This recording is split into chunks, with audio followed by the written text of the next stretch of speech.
오늘날 사회가 우리가 경건한 결혼 생활을 하기가 참 어려운 세상이 됐어요. 뭐 동성 간에도 결혼하는 세상이 돼버렸으니까. 그리고 그거를 또 그냥 둘만 이렇게 지내는 게 아니라 법적으로 아예 그냥 또 인정해주는 나라들이 막 생겨나고 있습니다. 미국도 뭐 사실은 시끄럽죠. 뭐 그런 사람이 목사까지 된 우리 옆 동네 교단.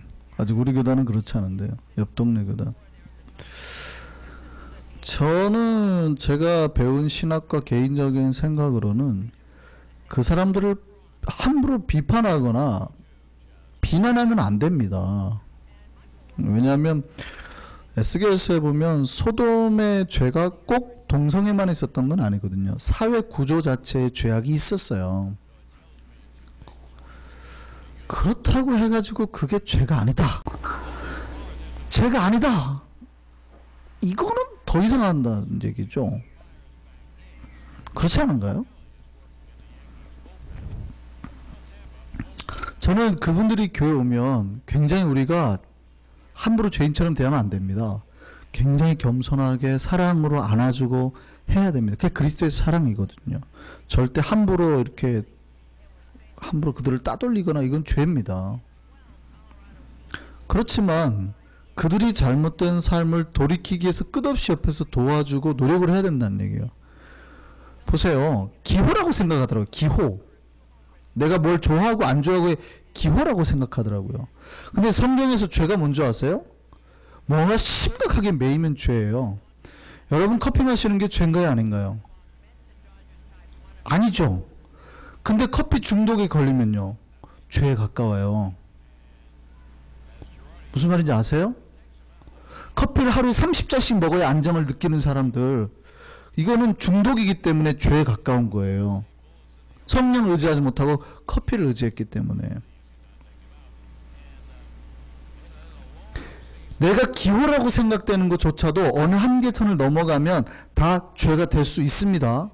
탐욕, 탐심이 넘어가지고 밥을 내가 먹어도 또 해가지고 특히 다른 사람 먹을 것까지 다 먹는다면 그거 다 밥 먹는 것조차도 죄가 될 수 있어요. 근데 그게 죄가 아니라 그러면 더 이상하잖아요. 잘못된 거니까. 기호가 아니라고요. 어쨌든요, 뭐 지나가는 말로 워낙 그런 세상이 돼버려가지고 참 이런 결혼, 이성, 성 이런 문제 참 말하기가 어려운 세상이 된 건 맞습니다. 그래서 많은 사람들이 지금을 말쓰라고 그러죠. 그리고 이 시대는 너무 그게 파괴되었다 이렇게 말하는데요. 사실은 꼭 그렇게 생각할 필요는 없습니다. 어느 시대나 가정을 파괴하고 하나님이 창조한 결혼 문화를 파괴하려는 사탄의 계략은 항상 있어 왔습니다. 그러니까 오늘날에만 사실은 그럼 이렇게 가정을 파괴하고 하는 게 아니라 고대로부터 사탄이 우리 크리스찬을 공격하는 것 1번과 2번이 뭔지 아세요? 1번과 2번이? 1번이 가정을 파괴하는 거고 2번이 교회를 파괴하는 거예요. 왜요? 가정과 교회는 누가 만들었습니까? 하나님이 이 세상에서 직접 만든 조직이 딱 두 개예요. 골프 동호회? 하나님 직접 안 만드셨습니다. 축구 동호회? 이런 거 하나님 직접 안 만드셨어요. 그런 조직은. 하나님 직접 만든 교회, 조직 두 개는 가정과 교회예요. 그러니까 사탄이 가정과 교회를 끝없이 파괴하고 싶어요. 그래서 에덴 동산에서 가정이 딱 생겼는데 아담과 하와를 어떻게 해요? 딱 파괴시켜 버린단 말이죠. 이게 사탄의 계략이에요. 이게 가정을 파괴한 게 죄죠, 뭐. 사탄이 처음에 아담과 하와를 공격해서 가정을 파괴하게 만든 게 죄의 시초예요. 이해되세요? 그러니까 사탄은 이미 창조 때부터 지금까지 가정을 파괴하기 위해서 그렇게 애를 썼다는 거예요. 이미 동성애요, 소돔과 고모라 때부터 있었어요. 역사 대대로 있었어요. 지금만 이렇게 만연한 게 아니에요. 이혼이요, 예수님 당시에는 끔찍했습니다. 말씀드렸잖아요. 아내가 이 유대인들이 먹는 빵 있잖아요. 그 빵을 태워가지고 와요. 그러면 바로 이혼 사유가 돼요. 랍비의 율법에 그렇게 써 있어요. 여자가 그러니까 빵을 태우면 이혼할 수 있어요. 그럼 이혼 증서 써가지고 쫓아내면 돼요. 그럼 딴 여자 만나면 된다고요. 이게 유대 당시에, 예수님 당시의 사회예요. 그러니까 내가 저 여자가 예뻐가지고 저 여자랑 살고 싶잖아요. 그럼 어떻게 하면 돼요? 걸면 돼요. 코에 걸면 뭐 좋은 시대 사는 거예요, 여자들. 예수님 당시에 그랬다고요. 그러니까 얼마나 사회가 부도덕해요. 그러니까 오늘날에만 이렇게 가정이 파괴되고 이혼하는 게 많아지는 게 아니라 이미 고대로부터 이런 가정을 파괴하는 역사는 있어 왔다고요. 그러니까 계속되어 왔다는 얘기입니다. 사탄이 이 교회와 가정을 무너뜨리기 위해서는 정말 갖가지 정책과 책략을 씁니다. 그러니까 돈을 사용해요. 돈을 좋아하게 만들고 도박을 써서 뭐 이렇게 가정을 파괴하기도 하고, 아니면은 남녀간의 이성을 서로 사용해서 그러니까 여자한테 마음을 뺏기고 남자한테 마음을 뺏겨서 그렇게 하기도 하고요. 문화를 써서 이제 요즘에는 이제 문화를 많이 쓰죠. 괜찮아 그런 것도. 영화나 뭐 TV 드라마를 통해서 뭐 남자들끼리 여자들끼리 이런 뭐 그런 문화를 굉장히 익숙하게 만들어 버려요. 그 보시면 아시아 계열에는 그런 게 없잖아요. 근데 이쪽은 굉장히 많잖아요. 그리고 오히려 도시 문화나 이런 게 많을수록 그게 늘어나잖아요. 그러면 후천적이란 얘기예요. 동성애 이런 게 타고나는 게 아니라 자기가 나중에 만들어낸 게 타고나서 선천적으로 생긴 게 아니란 얘기죠. 사탄이요, 막 문화를 사용해서 그런 게 괜찮은 것처럼, 심지어는 정치를 써서 나라를 움직여 그걸 하게 만들어요. 요즘에 그런 거죠. 법을 바꿔버려가지고 그냥. 그러니까 오늘날 크리스찬들이 건강한 가정을 지키고 산다는 게 얼마나 어려운지. 그러니까 안타까운 거는 사탄은 이렇게 가정과 교회를 파괴해서 그렇게 노력을 하는데, 막 다방면으로 막 노력하는데, 크리스천들은 교회와 가정을 지키기 위해서 별로 노력을 안 한다는 거예요. 그렇죠? 우리는 그렇게 방어를 안 해요. 별로. 그러니까 긴장감이 떨어져요. 사탄이 공격해와도 이걸 별로 대수롭지 않게 생각하고, 뭐 하면 하리라, 뭐 진짜 엄마가 며느리가 아니 자기 딸이 못 살겠어 그러고 오면 어떻게 해야 돼요? 그래도 안 돼, 기도하자, 참자, 뭐 이렇게 말하는 게 아니라 그래? 안 되면 해야죠. 한국이 그래요. 한국이요. 요즘에 뭐 안타까운 일입니다. 안타까운 일. 바울이 이제 지난주에서 크리스천의 결혼과 이혼에 대해서 말하는데요. 오늘 본문에 보면 첫 번째 독신에 대해서 말을 합니다. 오늘 8절 9절이 이제 독신에 대한 이야기인데요. 자, 지난번에 말씀드렸는데요. 바울이 독신이라고 말씀드렸습니다. 근데 바울이 그냥 독신이 아니고 바울이 원래 산헤드린 공회원했던 걸로 봐서는 결혼한 사람이었습니다. 결혼한 사람이었고, 그 다음에 보통 신학적으로 두 가지 해석을 합니다. 상처했거나 아내가 죽었거나, 그렇지 않으면 그러니까 예수 그리스도로 회심하는 과정 속에 여자가 이제 떠나간 그런 상태로 봅니다. 아마 그럴 확률이 더 높아요. 근데 바울이 오늘 8절에 그럽니다.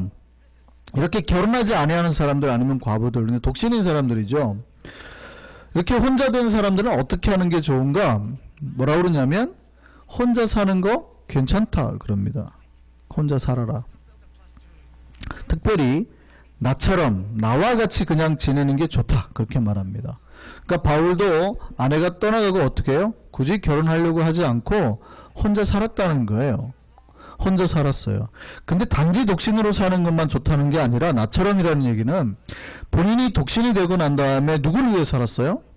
주님의 영광을 위해서, 주의 나라를 위해서, 복음을 위해서 살았듯이 그렇게 사는 게 좋다라는 거예요. 그러니까 독신도 괜찮아요, 안 괜찮아요? 괜찮죠.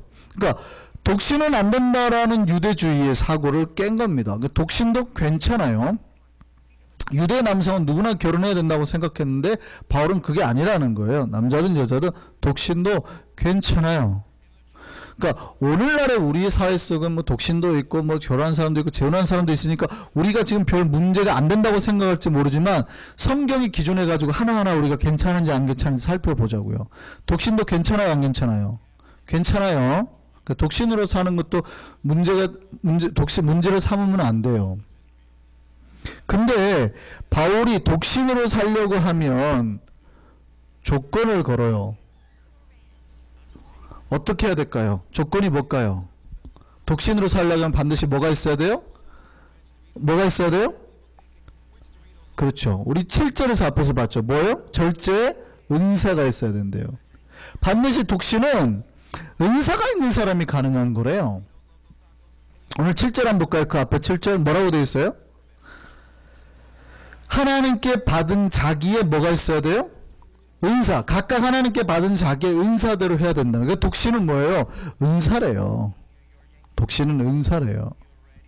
그러니까 어떤 사람이 싱글이다, 독신이다 이렇게 말하면 안 돼요. 저 독신입니다 이게 아니라 그냥 싱글인 거죠. 아직 결혼을 못한 거예요. 근데 이 사람 마음속에 내가 나이에 상관없이 내가 꼭 언젠가는 결혼을 해야겠다. 내가 저 여자랑 저 남자랑 꼭 결혼해야겠다. 이런 마음이 있으면 이 사람 독신이에요, 아니에요? 아닌 거예요. 결혼 예비 후보자예요. 이런 사람은 결혼해야 될까요, 안 해야 될까요?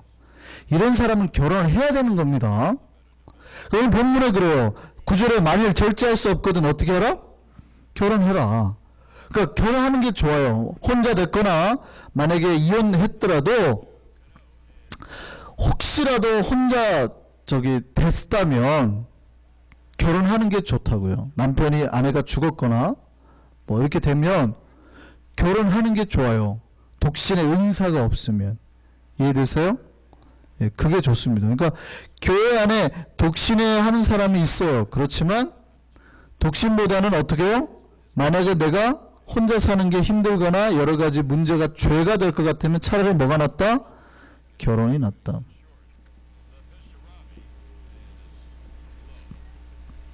그래서 그 다음에 바울이 이제 11절에서 16절까지 결혼과 이혼에 대해서 말을 하는데요. 어느 시대에 참 이게 이혼에 대해서 말하는 게 참 어렵습니다. 교회에서 제일 가르치기 힘든 부분이에요. 전통적인 신학에서는 이혼하면 된다고 가르쳤을까요? 안 된다고 가르쳤을까요? 안 된다고 가르쳤어요. 크리스찬은 이혼하면 안 된다. 죽어도 이혼하면 안 된다. 이렇게 가르쳤어요. 그러니까 보수적인 교단으로 갈수록 굉장히 심해요. 물론 오늘날 미국 정도 사회고 전사님 다니는 학교의 뭐 학장님인가요? 뭐 이분도 제가 알기로 재혼했는데 이렇게 이혼하고 재혼하고 오늘날에 뭐 워낙 이제 이게 자유로워져가지고 그런 부분이 별로 없기 때문에 우리는 별로 그게 문제가 안 되는데 신학적으로 보면은 굉장히 어려운 문제라는 거예요. 전통적으로는 이혼하면 안 된다고 했어요. 제가 신학교 다닐 때 제 신학교 동료와 이혼 문제를 한참 논쟁을 벌인 적이 있습니다. 여러분은 워낙 삶이 익숙하기 때문에 뭐 이혼하면 어떻고 또 재혼하면 어떻고 뭐 이렇게 생각할 수 있지만 신학적으로는 우리가 잘못하면 주님의 말씀을 어기고도 그러니까 쉽게 말하면 동성애가 죄인데도 불구하고 죄가 아닌 것처럼 딱딱하게 살잖아요. 우리가 이혼하고 재혼한 것이 만약에 신학적으로 안 된다고 판단이 돼버리면 죄예요. 근데 떳떳하게 그냥 신앙생활 하는 거거든요. 회개기도 안 하고. 그 문제가 될 수 있다는 거죠. 제가 신학교에서 이 문제로 제 동기 신학생 그때 목사님 되셨죠. 한참 논쟁을 벌였는데요. 그분은 그렇게 말하는 거예요. 신앙 자체가 그분은 굉장히 보수적이라 극보수입니다. 아주 그러니까 신학교에서는 이런 것도 배워요. 그러니까 홍해를 우리가 레드시를 건널 때 우리는 홍해가 이렇게 갈라졌다고 믿잖아요. 쫙 갈라졌다고 믿잖아요. 근데 신학교에서는 어떤 학설이 있냐면 학설입니다. 그러니까 이게 사실이란 뜻이 아니에요. 학설이 뭐냐면 어떤 얇은 한 무릎까지 정도 돼요. 왜냐하면 홍해가 원래 이름이 갈대밭이기 때문에 갈대밭이라는 뜻입니다. 그래서 약간 갈대가 있는 지역에 얕은 물을 건넜다 라고 이제 하기 때문에 해석을 합니다. 그러니까 이런 얘기를 들으면 신학의 견해이기 때문에. 그럼 이 견해의 의견에 오류가 있어요, 없어요? 이것도 오류가 있어요. 그러면 무릎밖에 안 되는 데를 왜 이집트 전차 부대가 다 빠져 죽었대요? 그러니까 건너간 거는 설명이 되지만 빠져 죽으면 또 설명이 안 되는 오류가 있어요. 그러니까 신학에서는 그런데 견해를 제시하는 거예요. 여러 가지 설들을 제시하는 거예요. 근데 그냥 이걸 들으면 저런 견해를 제시하는 사람이 있나 보다 이러면 되는데 그 수업을 박차고 나가버립니다. 못 견디는 거예요.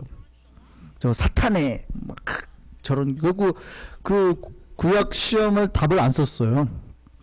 백지를 내버렸어요. 그리고 막 진짜 굉장히 교수에게 대항하는, 그리고 나는 F를 맞는 것이 하나님 앞에 이거는 의다 이렇게 생각하는 친구. 굉장히 똑똑한 친구인데 굉장히 서울에서 아주 우리 한국에서 알아주는 유명한 대학 출신 철학가거든요. 그것도 보통 철학가는 좀 진보적인데 이건 그분이랑 이제 제가 이렇게 논쟁이 붙은 거예요. 그분은 오직 복음주의 말씀에 의해서, 복음서 말씀에 의해서, 마태복음에 예수님이 뭐라 그래? 마태복음 5장 32절에 너희 중에 누구든지 음행한 이유 없이 아내를 버리면 간음하게 한 거다. 그리고 그렇게 버림받은 여자에게 장가든 것도 간음한 거다. 이렇게 가르치잖아요, 예수님이. 그러니까 이혼하면 돼요, 안 돼요? 안 돼요. 이렇게 이제 굉장히 했단 말이죠. 그러니까 우리에게 이혼 사유라는 거는 오직 가늠한 연고 외에는 안 된다. 그렇게 가르쳐야 된다는 거예요. 제가 그랬어요. 시대가 얼마나 변했고 얼마나 현재가 복잡다나한데 그렇게 표현할 수 있느냐.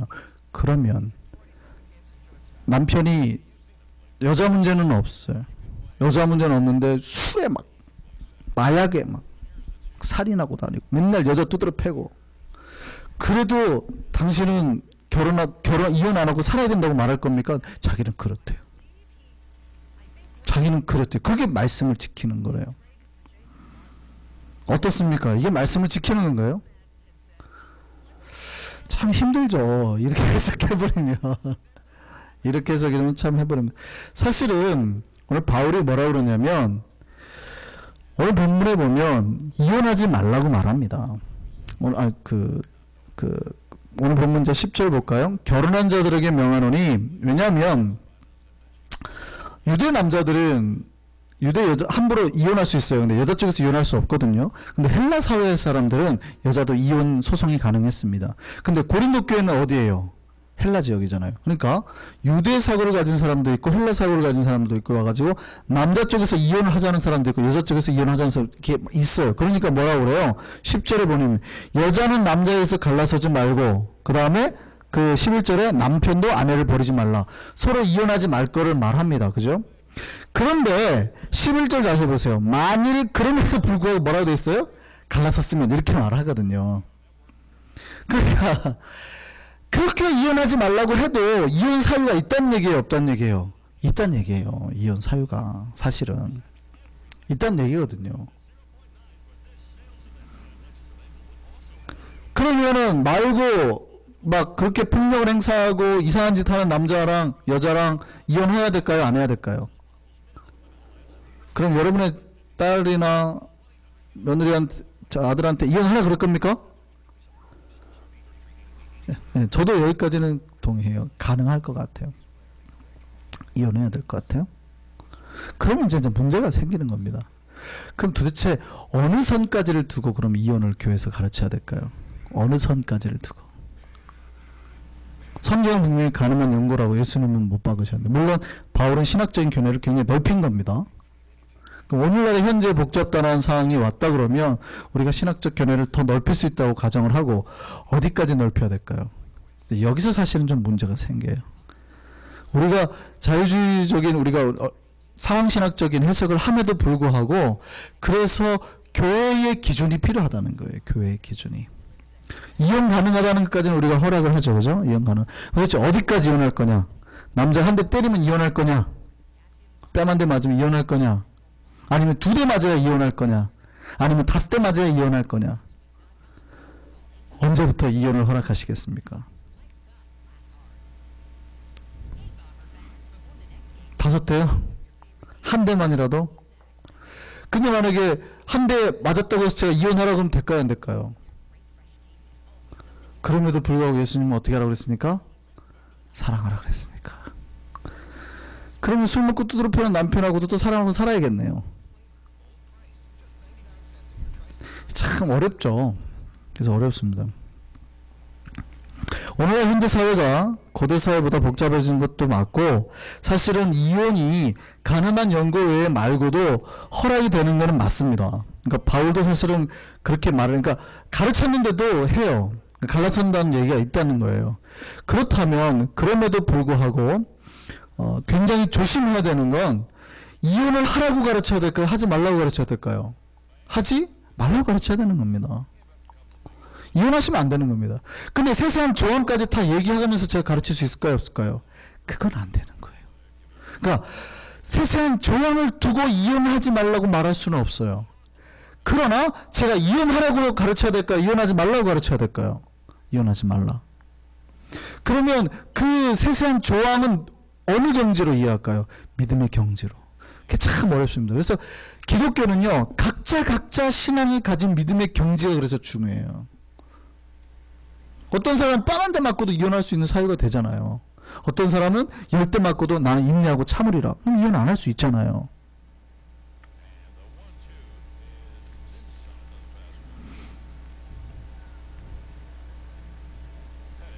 사실은 오늘날에는 너무나 이혼 사유가 좀 쉽습니다. 물론 성격 차이. 성격 차이로 이혼하면 될까요, 안 될까요? 될 수도 있고 안 될 수도 있고요. 그러니까 성격 차이가 둘 사이에는 죽는 것보다 더 힘들 때는 어떻게 해야 돼요? 어쩔 수 없죠, 뭐. 그게 간음보다 더 충격적인 사건인데. 그렇잖아요. 근데 많은 사람들이 사실은 충격적이지 않은데 그거를 충격으로 받아들일 수가 있어요. 그러니까 크리스천에게 기본적인 전제는 뭐예요? 이혼하면 된다, 안 된다? 안 된다예요. 기본 전제는 안 된다예요. 이해되셨습니까? 그러니까 교회에서는 당연히 어떻게 가르쳐야 돼요? 이혼하면 안 된다고 가르쳐야죠. 이혼하면 된다고 가르치는 게 아니라. 근데 어쩔 수 없이 이혼하게 되는 사유가 있어요, 없어요? 있어요. 있어요. 그럼 두 번째요. 재혼은 가능할까요, 아닐까요? 참 어렵습니다. 여기서 재혼하신 분들이 있기 때문에 직접적으로 걸리는 부분이라 참 말하기 어려운데요. 재혼은 가능할까요, 안 할까요? 크리스찬의 재혼이 가능할까요, 안 할까요? 우리가 너무 쉽게 생각하는데요. 원래는 예수님은 그 가늠한 사람에게 그러니까 버림받은 여자에게 결혼하면은 가늠한 연고잖아요. 그죠? 그렇게. 그래서 굉장히 재혼에 대해서 그렇게 좋은 쪽으로 안 보시는 거예요. 바울도 사실은 재혼에 대해서 그렇게 긍정적으로 말하고 있지는 않습니다. 11절 보면 뭐라고 그래요? 만일 갈라섰으면 뭐라고 그래요? 그대로 그냥 지내라. 혹시라도 이혼하게 됐으면 그냥 그대로 지내라는 거예요. 그렇지 않으면 다시 남편과 화합하라. 그러니까 재혼에 대해서 부정적인 얘기를 하는 겁니다. 그러니까 이게 오늘날의 크리스천들이 보기에는 너무 강한 법이죠. 너무 강한 법이에요. 와, 그러면 오늘날 크리스천 중에서 이혼하고 재혼한 사람이 얼마나 많은데, 한국 가도 아마 어마어마할걸요. 제가 뭐 15% 20% 이상은 되실 것 같은데, 한국도 꽤 많을 것 같은데, 요즘에 워낙 그게 많아서. 그럼 그 사람들 교회에서 다 내쫓아야 되나요? 어떻게 해야 되는 걸까요? 사실은 성경에서는 굉장히 이 부분에 대해서 실질적으로 그런 사례가 있었어요. 뭐냐면 항존직을 뽑는데 말이죠. 항존직을 뽑는데 권사 후보가 한국은 권사되기가 되게 힘드니까요. 큰 교회는 권사 후보가 재혼한 가정이었습니다. 재혼한 가정. 근데 재혼했는데 법적으로 정확하게 이혼하고 재혼한 게 아니라 그러니까 한국어로 말하면 첩이죠.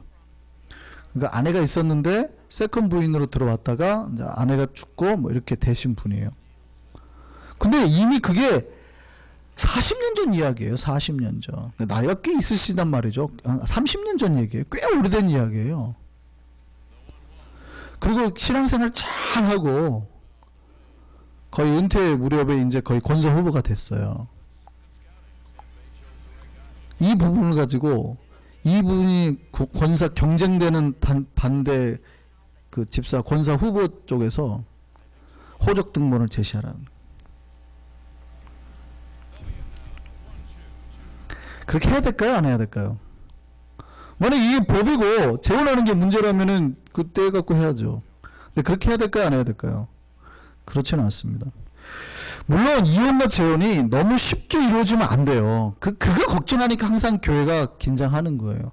무슨 얘기냐면 크리스천들이 오늘날 사회 구조 자체가 이혼과 재혼이 너무 우리가 지금 이혼과 재혼을 쉽게 한다는 표현이 아닙니다. 세상 사람들이 이혼과 재혼을 너무 쉽게 하다 보니까 교회마저 이혼과 재혼을 허용하니까 너무 쉽게, 그러면 우리 마음에 안 맞네? 또 헤어집시다. 딴 사람 만나고. 한 4-5번을 계속 반복해서 하시는 분들이 있잖아요. 또 여기서 4-5번 하신 분 계실까봐 겁나네요. 쉽게 생각할까봐 막는 거예요. 쉽게 생각할까봐. 근데 보세요. 만약에 독신이 됐어요. 아까처럼. 이렇게 독신이 됐는데, 독신이 된 사람이 바울처럼 혼자 사는 게 은혜가 있어서 혼자 살면 좋지만, 만약에 내가 정욕을 이룰 수 없고 결혼해야 된다. 남편이 나를 두드러 패가지고 완전 전치 몇 주 나와가지고 이건 도저히 살 수 없다. 이혼했어요? 이게 주기적으로 반복된다 했고 이혼했어요? 허락하시겠죠? 그 정도면? 허락했습니다.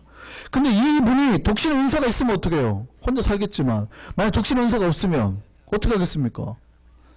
재혼해야죠.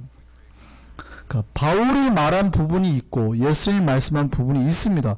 그러나 신학적으로 이해해가지고 이 부분이 재혼해도 될까요? 안 될까요? 돼요. 가능해요. 이분이. 그러나 재혼한 가정은 어떻게 할까요? 더 조심해. 더 그리스도의 덕이 되기 위해서 열심히 사셔야 되는 의무가 있어요. 더 열심히 살고. 그래서 재혼한 가정은 더 열심히 사셔야 됩니다. 그래서 자기 가정을 지키려는 의지와 힘이 강해야 된다고요. 근데 우리는 제가 지금 하는 말들이 너무나 좀 익숙하죠. 우리는 이혼하고 재혼도 하고 하기 때문에 너무 익숙하지만 신학적으로 이게 해석이 되고 하는 것과 그냥 해도 된다고 세상 사람들이 하는 것처럼 해도 된다고 생각하는 것과는 차이가 있습니다. 여러분이 그거 잘 구분하셔야 된다고요. 그래서 이혼과 재혼이 크리스천에겐 굉장히 어렵고 힘들고 좀 까다로워야 돼요. 아시겠죠? 목사님 너무 저한테 타이트한 거 아닌가요? 아니요. 생각해보세요. 그럼 여러분 자녀가 있는데 여러분 자녀가 있다고 생각해보시고 이혼한다 그러는데 크리스천인데 이혼하라 그럴 거예요? 쉽게 그런 말 못하죠. 그러면 딴 남자 또 바로 이혼하고 한 달 만에 남자 데려왔어요. 가능하니까 바로 재혼하라 그럴 거예요? 여러분도 기본적으로 쉽지 않다라는 건 알잖아요. 그죠? 그러면 교회에서는 어떻게 해요? 더 엄해야 된다고요. 더. 개인 가정에서 그렇게 엄하다 그러면 교회에서 가르칠 때는 훨씬 더 엄격해야 된다는 거예요.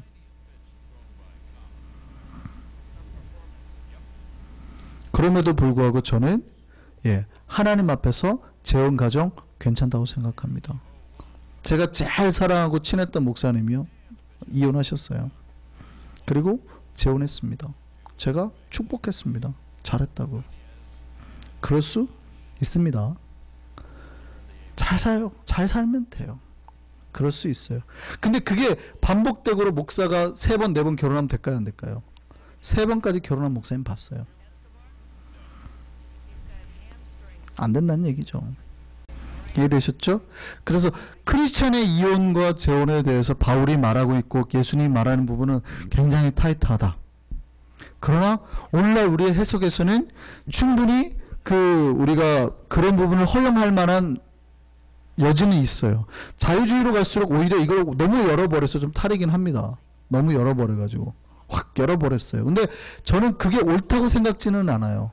교회는 이혼과 재혼이 훨씬 까다롭게 메시지가 나가야 돼요. 그리고 제가 앞으로 설교할 때도 여러분 이혼하시면 안 됩니다 라고 설교할 거예요. 여러분에 걸리더라도요 지혜롭게 받아들이세요. 제가 누구 들으라고 한 말이 아니라 교회 전체에 선포되는 메시지는 당연히 그렇습니다. 아이부터 나이에 상관없이 다 선포돼야 되는데 누구 한두 분 때문에 이혼도 자주 해도 됩니다 이럴 수는 없잖아요. 그렇죠? 그러니까 그 부분을 이해하시고 들으시라고요. 그래서 그 얘기는 무슨냐면 사탄은 여러분이 언제나 여러분의 가정을 부수기 위해서 노력한다는 거예요. 이거에 민감하셔야 됩니다. 교회와 가정을 부수기 위해서, 파괴하기 위해서. 그래서 크리스찬의 이 믿음이 깊어지면 깊어질수록 내 가정을 지키려는 의지도 힘도 강해져야 됩니다. 그래서 우리 가정을 통해서 하나님께서 에덴 동산을 만들도록 끝없이 내 에덴 동산 주변에 울타리를 치고 뱀이 침범하지 못하도록 유혹이 오지 못하도록 하셔야 된다는 거예요. 이게 누가 할 일이었어요? 아담이 할 일이었는데 아담이 실패한 거예요. 하와가 유혹당하는데 거의 옆에 있었을 확률이 높거든요. 줬으니까. 그러면 최소한 없다 그래도 줬을 때는 이거 먹으면 안 된다고 가르쳤잖아 라고 해야 되는데 덥석 먹고 둘이 좋아했거든요. 항상 가정 속에 사탄의 유혹이 들어올 때 지키고 그걸 통해서 하나님의 아름다운 동산 천국을 만들어가는 저와 우리 한손교회 모두가 되기를 바랍니다. 기도하겠습니다.